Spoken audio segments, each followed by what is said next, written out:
Hello guys, അസ്സലാമു അലൈക്കും. പാത്തുൻ്റെ ഉമ്മി പുതിയ വീഡിയോയിലേക്ക് എല്ലാവർക്കും സ്വാഗതം. എന്തൊക്കെയുണ്ട് വിശേഷങ്ങൾ? എല്ലാവർക്കും സുഖമല്ലേ? ഇന്ന് രാവിലത്തെ ചെറിയ വീഡിയോ ആയിട്ട് വന്നിരിക്കണം കേട്ടോ. രാവിലത്തെ ബ്രേക്ക്ഫാസ്റ്റും കാര്യങ്ങളുമായിട്ടാണ്. ചാനൽ ഇഷ്ടമായ ലൈക്കും സബ്സ്ക്രൈബും ചെയ്യണം കേട്ടോ. സ്കിപ്പ് ചെയ്യാതെ കാണണം കേട്ടോ. ചായയും ചപ്പാത്തിയും കുറുമക്കറിയാണ് രാവിലെ അപ്പോൾ നമ്മൾ ചായ റെഡി ആയിട്ടുണ്ട്. അതിലേക്ക് പഞ്ചസാര, ചായപ്പൊടി,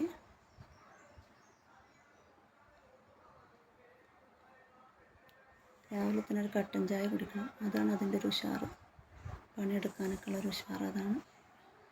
പിന്നെ കുട്ടികളെ ബാക്കി ബിസ്ക്കറ്റ് ഉണ്ടായിരുന്നു 6 തൊട്ട്, അപ്പോൾ അത് രണ്ടും കൂടെ കഴിക്കുക.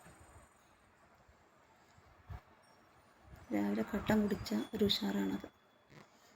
പിന്നെ കടല തലേന്ന് വെള്ളത്തിലിട്ടാണ്, അത് നല്ല പൊന്തി വന്നിട്ടുണ്ട്. അതിലേക്ക് ആവശ്യമായിട്ടാണ്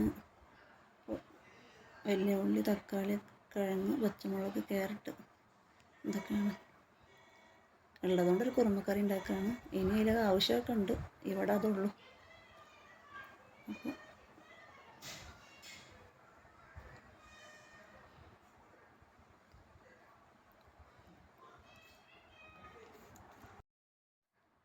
കടല കഴുകി വൃത്തിയാക്കട്ടെ.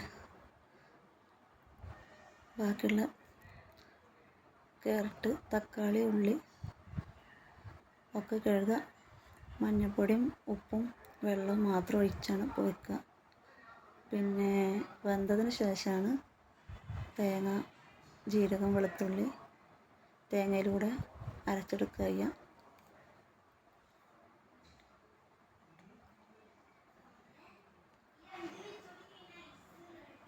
അപ്പോൾ അത് ഒക്കെ വെള്ളമൊക്കെ ആക്കി കുക്കറിൽ റെഡിയാക്കി വെച്ചിട്ടുണ്ട്. അപ്പോൾ കറിക്ക് റെഡിയായിട്ട് കുക്കറിൽ ഇരിക്കുന്നുണ്ട്. അതിൻ്റെ മുമ്പേ നമുക്ക് ആദ്യം ചപ്പാത്തിക്കുള്ള മാവ് ഒന്ന് വഴറ്റിയെടുക്കണം. ഇവിടെ പച്ച വെള്ളത്തിൽ ഒഴിച്ചാൽ ആരും ചപ്പാത്തി കഴിക്കൂല. അപ്പോൾ തിളച്ച വെള്ളം കുറച്ച് വെളിച്ചെണ്ണ ഒഴിച്ച് ആയാൽ ചപ്പാത്തി സോഫ്റ്റായിരിക്കും ചെയ്യും, എല്ലാവർക്കും ഇഷ്ടപ്പെടുകയും ചെയ്യും. മക്കൾക്കൊക്കെ അങ്ങനെ നല്ല ഇഷ്ടമാണ്. അപ്പോൾ അങ്ങനെ ഉണ്ടാക്കണം കേട്ടോ. അത് കഴിഞ്ഞതിന് ശേഷമാണ് കറി അടുപ്പത്ത് വെക്കണം.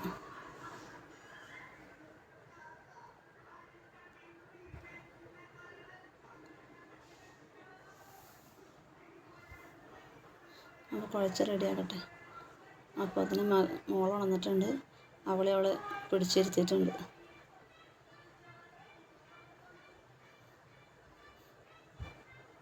ചപ്പാത്തിയും പത്തിരിയൊന്നും ഉണ്ടാക്കുമ്പോൾ അവൾ ഉണരുന്നതിന് മുമ്പ് ഉണ്ടാക്കണം, അല്ലെങ്കിൽ പിന്നെ അതൊരു ബുദ്ധിമുട്ടാണ്. നമ്മൾ കറിയൊക്കെയുള്ള തേങ്ങ പൊളിച്ച് വെച്ചിട്ടുണ്ട്. അതിനുടച്ച് അതിലേക്ക് തേങ്ങ അരച്ചെടുക്കണം. തേങ്ങയിലാണ് വലിയ ജീരകം, പൂവ്, പട്ട, വെളുത്തുള്ളി എല്ലാം ആഡ് ചെയ്തിട്ട് അരച്ചെടുക്കണം.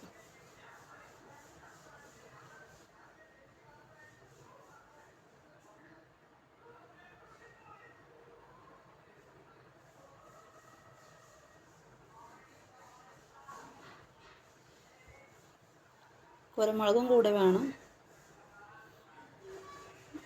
അത് കുക്കറിലിടാൻ മറന്നു, അപ്പോൾ പിന്നെ തേങ്ങയിലൂടെ അരച്ചെടുക്കുകയാണ്.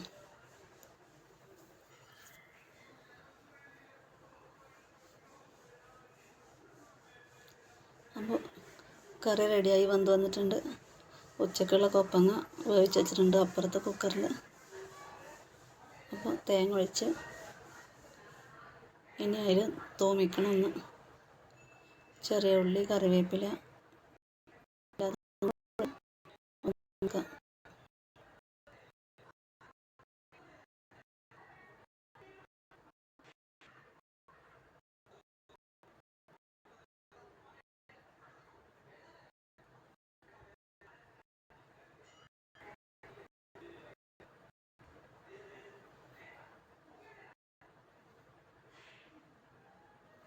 കുറച്ച് ചപ്പാത്തിയും കൂടി പരത്താണ്ടായിരുന്നു, അതും കൂടെ പരത്തി ഫുള്ളായി ഞാൻ ചുട്ടെടുക്കും.